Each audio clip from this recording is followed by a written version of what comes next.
For the Pittsburgh Steelers to have their quarterback one and Kenny Pickett next season, there sure is a lot of quarterback talk. And not just amongst the media, but even with the team, we've heard Mike Tomlin, we've heard Art Rooney talk about the quarterback position and the quarterback play needing to be improved. With all that said, is it possible that the Steelers are already out on Kenny Pickett? Well, we're going to talk about that and much more. Please hit that like and subscribe button, ring that notification bell if you haven't done so. Let's get into it. So a few of the things that we've already talked about in the past was, some of the comments that Art Rooney made talking about the quarterback position, bringing up quarterback play at almost every moment that he could. And even though they've made statements like that, Kenny Pickett is going to be QB1. He's going to have competition, obviously, but he's going to be going in as QB1. It's his job to lose. Well, that's how a lot of people are taking their statements as. I'm not necessarily in the same boat. I think that the Pittsburgh Steelers are screaming loud and clear that they were very disappointed in the quarterback play, and if not improved, they're definitely going to move on. But let's talk about some of these rumors that are recently coming through when it comes to the quarterback position and the Pittsburgh Steelers. Most recently was going to be Chad Johnson, a former receiver from the Cincinnati Bengals. He came out on his podcast, the Nightcap podcast, and said, a little birdie, and I put that in quotation marks, has told him that Russell Wilson is going to sign with the Steelers this offseason. He stated, "We got to work on the Steelers now. The little birdie told me, and I said this many shows ago, Russell Wilson's coming over to the Steelers." Now, Russell Wilson is still under contract with the Denver Broncos, but he's expected to be released prior to free agency.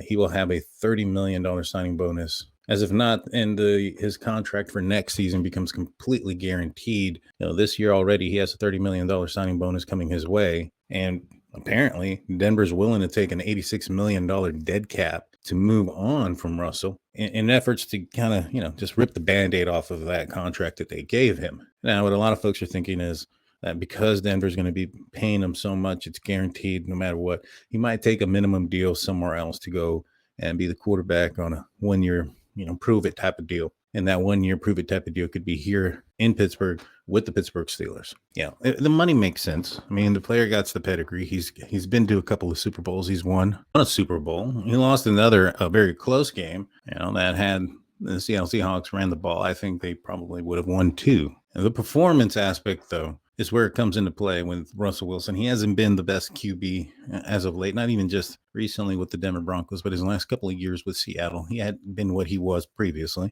And when the Steelers go out and get a guy like Arthur Smith, that kind of tells me that the Steelers are wanting a more made-ready now quarterback versus somebody that they're going to be developing. And I think when it comes to Kenny Pickett, he's very much still in the developmental phase. I mean, he's going into his third year. I get it. He's going to be 26, but it's still barely his third year. The question is, has he peaked? Is this his ceiling, so to speak? It's quite possible. A lot of players peak around this age. But a lot of questions have come up. Is he going to be the next guy? His stats haven't been impressive whatsoever. Now, if the Pittsburgh Steelers bring in a Russell Wilson, the expectation is probably that Russell Wilson is going to start, regardless of how much the Steelers are paying him in that moment. Even if he takes the vet minimum to save the Steelers quite a bit of change, so that way they can go out there and build a team around him. He's not going to sign a 1 year prove it deal without the chance to prove it. Russell Wilson comes in, Kenny Pickett's on the bench.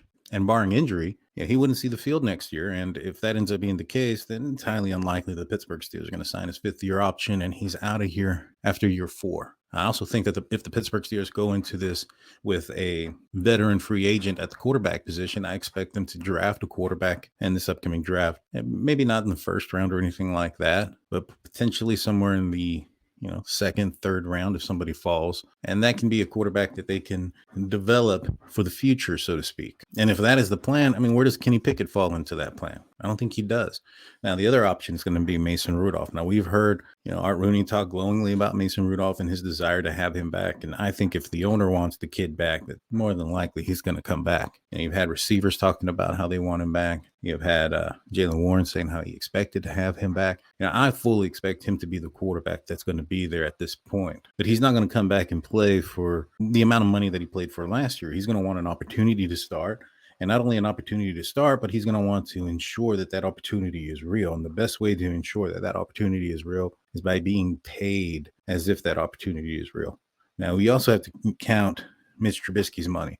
Yeah, the Steelers saved some money by letting him go, but there was still a little bit, I think, that they had to pay regardless because he was under contract this year. It was like $4 million or something like that. Now, that money is still money spent. So let's just say Mason Rudolph comes back. right? And they signed him for, I don't know, 8 or 9 million a year. Let's put it at 9. He is now taking the place of Kenny Pickett, and Kenny Pickett is taking the place of Mitch Trubisky. And so you would have to add, that amount of money also that you were paying Mitch Trubisky to what you would have been paying to Mason Rudolph. So in the books per se, or for the quarterback room, when you're looking at paying the first QB1, which remember, that's what Mitch Trubisky came in as the potential of being a QB1. He was here to be that bridge quarterback. You add that, a couple $1 million, $4 million on top of Mason's 9. Now you're looking at over $10 million a year for that position. I think you're going to start that guy, or at least you're going to give him the opportunity to be the starter, and it'd be his job to lose.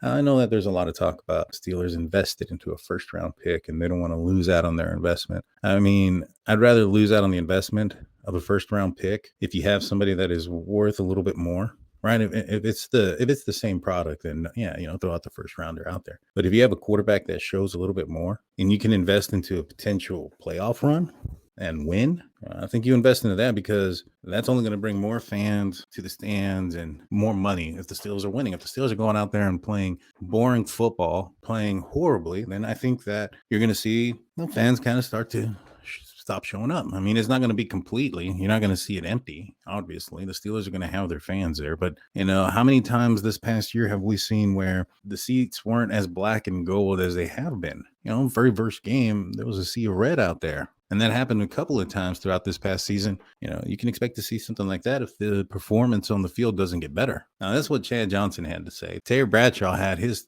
2 cents to throw into it as well. He spoke with Rich Eisen, and he said he loves Kenny Pickett. This is after all the talk, whether it was Justin Fields to Russell Wilson, Mason Rudolph, anybody, every quarterback is being brought up when it comes to talking about Kenny Pickett and the Pittsburgh Steelers. Bradshaw says he loves him, says he knows him well. He's a fiercely competitive. He's a tough-minded kid.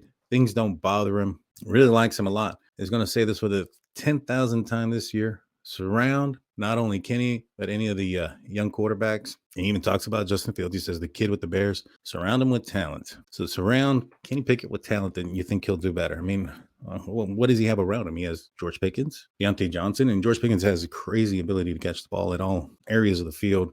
His catch radius is tremendous. Deontay Johnson can get open faster and quicker than any other receiver in the NFL. You have Pat Freiermuth as your tight end, who's an up-and-comer. I wouldn't put him in the ranks of the Kelseys and the Kittles of the world, but he's getting there. If he can stay healthy, I think that he has an opportunity to be there. Also, if he has a quarterback that's willing to deliver the ball to him. And you got a 1-2 punch at the running back position that, did very well this year. Najee Harris ran over 1,000 yards for the third consecutive year. I think there's some kind of stat on that, for running backs getting 3 consecutive 1,000-yard seasons in their first 3 years. But surround them with better team or with better talent. I don't know about that. Let's look at some stats. So with 4 games with Mason Rudolph, George Pickens had 14 catches, 373 yards, and scored 2 touchdowns. That's in 4 games. In this last season, in 2023, Kenny Pickett had 12 games with George Pickens. So you shouldn't expect 3 times the amount of yards,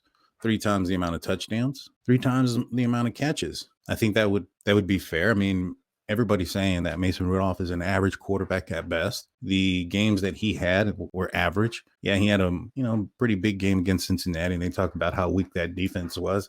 Well, it was the same weak defense that Kenny Pickett faced a couple weeks earlier, and he only put up 16 points. But let's look at this. What did George Pickens have with Kenny Pickett? So in 12 games, he had 748 yards. So 2 yards more than double of what Mason Rudolph did, with Mason Rudolph doing that in a third of the games. I mean, I think that's pretty crazy, to be honest with you. I think that's a huge difference there. 44 catches under Kenny Pickett, only 14 with George Pickens, but that's only 4 games to 12. That sounds about right as far as targets and catches. 2 touchdowns with Mason Rudolph in 4 games to 3 touchdowns with Kenny Pickett in 12 games. That's Mason Rudolph and what he was able to do with that one receiver around him. Let's look at Deontay Johnson. With Kenny Pickett in 9 games, Deontay Johnson had 34 catches for 418 yards, 2 touchdowns. In 4 games with Mason Rudolph, he had 14 catches, 242 yards, 2 touchdowns. Same amount of touchdowns with 2. If you break it down by yards per game,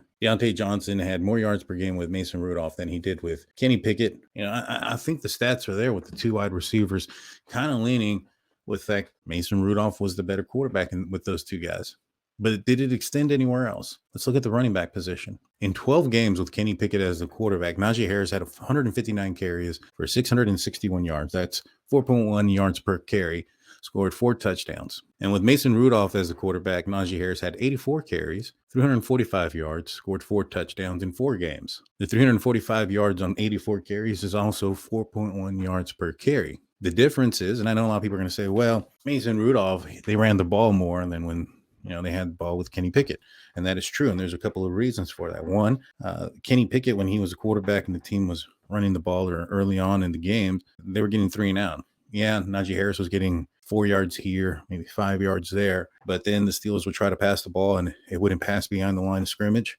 Then they'd have to punt the ball. It happened multiple times. And I think that when you have a threat of a quarterback being able to throw the ball over the top, that makes defenses play a little bit more honest. And I think that's also what attributed to some of the touchdowns that the Pittsburgh Steelers had on the ground. So I understand what Terry is saying and I get it, but to say that if he had a better team around him that he would be better, I think is lazy, and it's not really looking at the team that's there.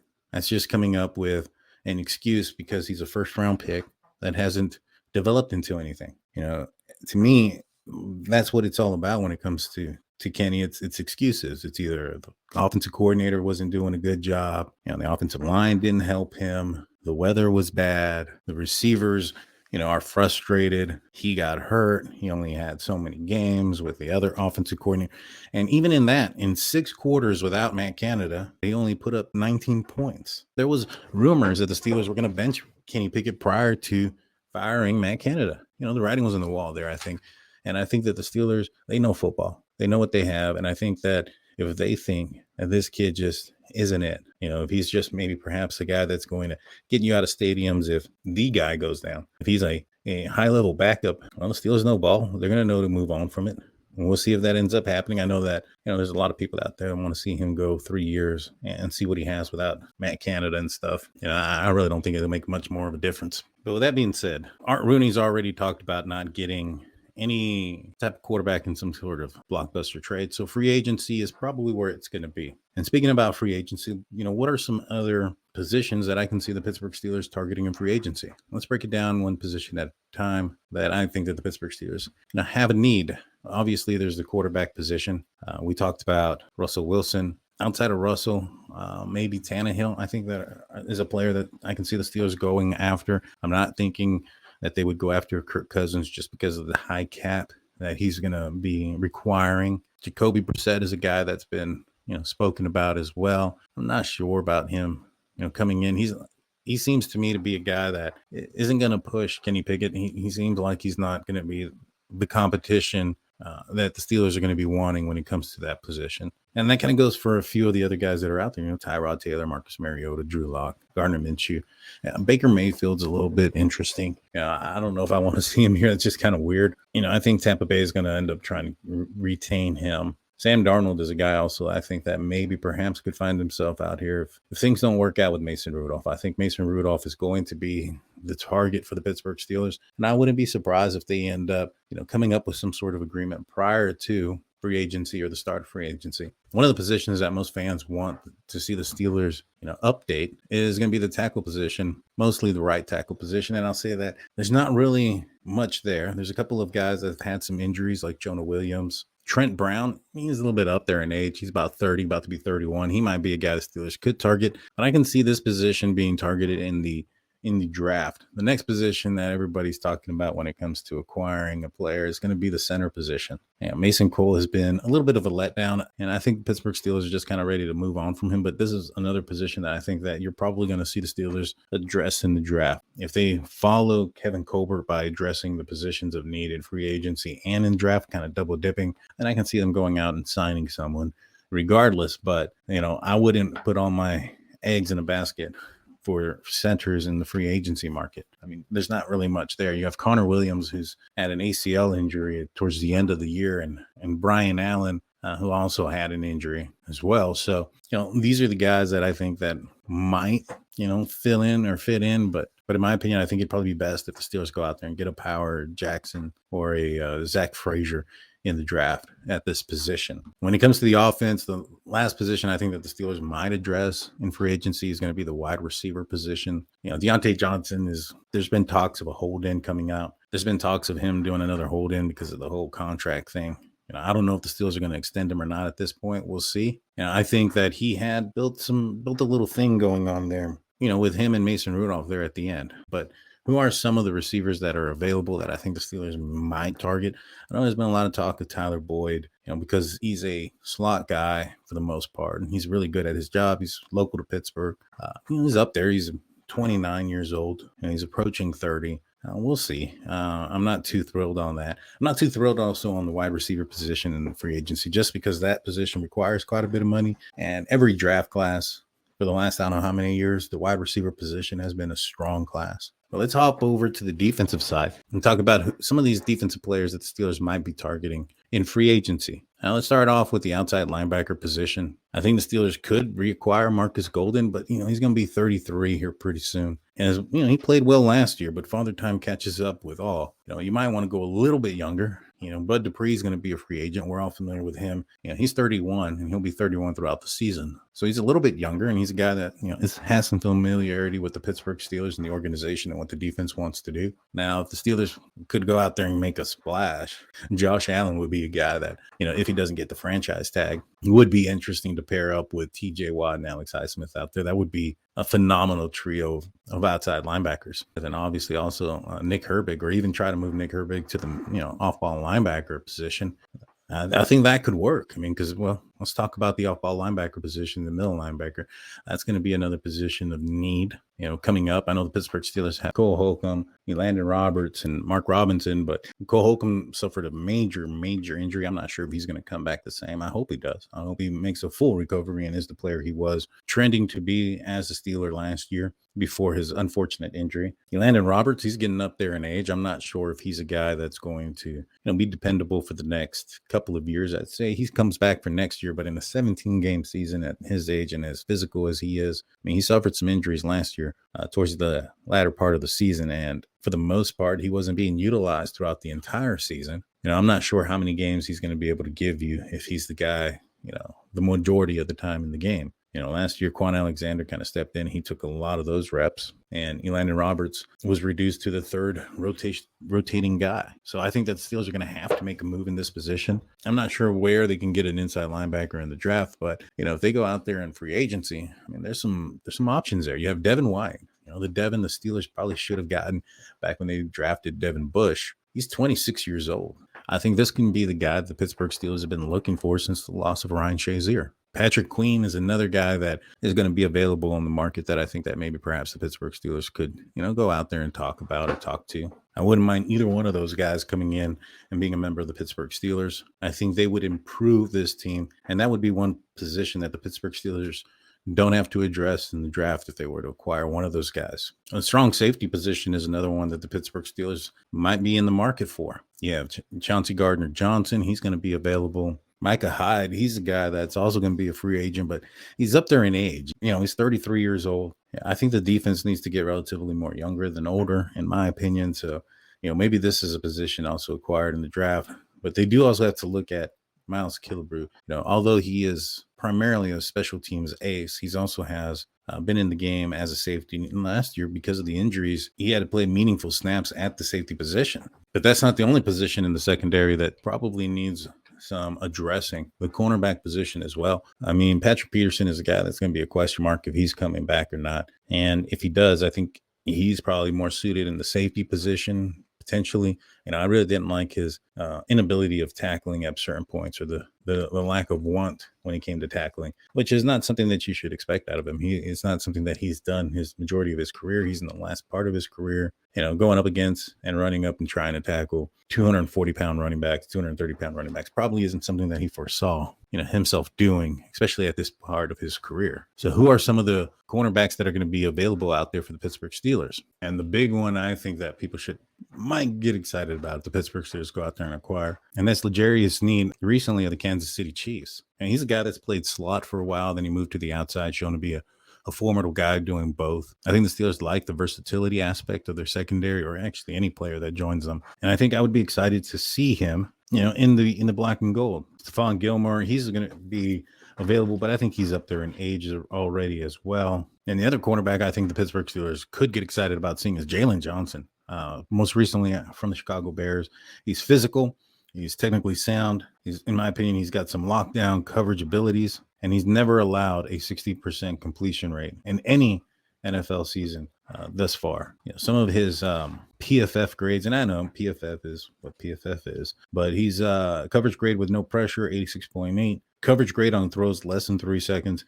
He's graded at 90.1. Forced incompletion rate at 16.7. So I think he can be a solid guy, especially when you pair him on the other side of Joey Porter Jr. You have a Minkah Fitzpatrick back there, a healthy Cam Hayward if he ends up returning to the Pittsburgh Steelers. Cal Benton in his second year. Hopefully Cole Holcomb comes back better than he was, or at least equivalent to what he was prior to the injury. I think the Steelers are going to have something here offensively and defensively if, as Art Rooney said, they can get better quarterback play. And kind of goes full circle in that. So with that being said, I think that, the window for the Pittsburgh Steelers, it can be open. It just kind of depends on the moves that the Pittsburgh Steelers make, not just in free agency, but also in the draft. And I think if the Steelers make the right ones, I think they can really open up this window and make a playoff run. But it's going to boil down to that quarterback position. Unlike Terry Bradshaw earlier on, as we discussed at the top of the show, I think this team is capable of going in places. I think that if they had a good quarterback that could elevate them, you never know. This team could be dangerous. And that's all I got for you guys today. Share this episode with all your Steelers friends and family. And hit that share icon and just send it through text message, Facebook, Instagram, Twitter, however you want to share it. But let's get this out there. Let's get people talking about the Pittsburgh Steelers and what they're going to do this year. With that being said, I'm out of here. Peace.